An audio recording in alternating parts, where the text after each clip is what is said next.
বন্ধুরা, পায়রা কুকিং হাউসে সকলকে জানাই স্বাগত।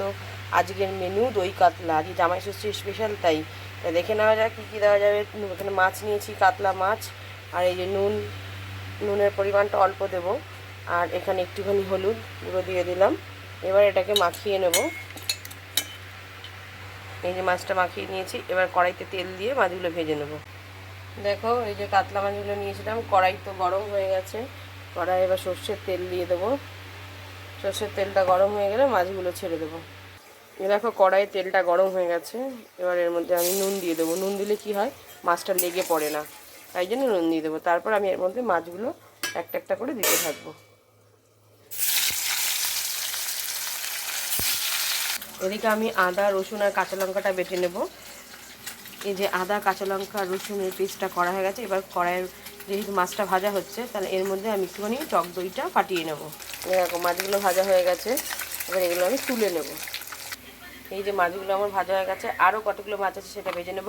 আর এদিকে আমি টক দইটা মিক্সিতে ফাটিয়ে নিয়েছি।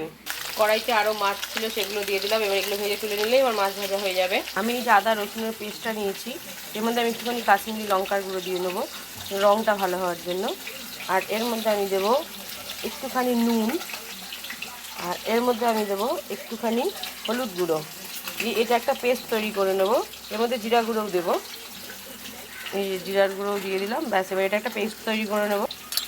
এই যে পেস্টটাকে ঘেটে নিচ্ছি। একটা হালকা পেস্ট তৈরি হয়ে গেল। এবার আমি ওই মাছ ভাজাগুলো তুলে নেব। এই যে আমার এই মাছগুলো ভাজা গেছে, এবার আমি এগুলো তুলে নেব। এ দেখো, আমার সব মাছ ভাজা হয়ে গেছে। এবার আমি কড়াইতে একটু তেল দিয়ে দেবো। তেল দিয়েছি এই যে। এবার এর মধ্যে আমি গোটা গরম মশলা ফোড়নে দেবো। কড়াই তেল গরম হয়ে গেছে, আমি গোটা গরম মশলা একটুখানি ফোড়ন দিয়ে দেবো। এর মধ্যে দেবো পেঁয়াজ কুচি। পেঁয়াজটা হালকাভাবে ভেজে নেব, ব্রাউন কালার করব। পেঁয়াজটা লাল লাল করে ভাজা হয়ে গেছে, আমি এর মধ্যে টমেটো কুচি দিয়ে দেবো। টমেটো কুচি দিয়ে একটুখানি হালকা করে ভাজবো। আমি এই যে আদা, কাঁচা লঙ্কা, রসুনের মধ্যে যে নানা রকম মশলা দিয়ে পেস্টটা তৈরি করেছি, এটা এবার দিয়ে দেবো। দিয়ে এটাকে এবার নাড়তে থাকবো। মশলাটা হালকা কষে গেছে, বাটি ধোয়া জলটা দিয়ে দেবো। এবার আবার একটু কষাবো। গ্যাসটা কিন্তু জোরে দিয়েই কষাচ্ছি আমি। এরকম মশলাটা কষানো হয়ে গেছে, এবার আমি ফাটানো টক দইটা দিয়ে দেবো। দিয়ে এটাকেও আমি একটুখানি কষাতে থাকবো।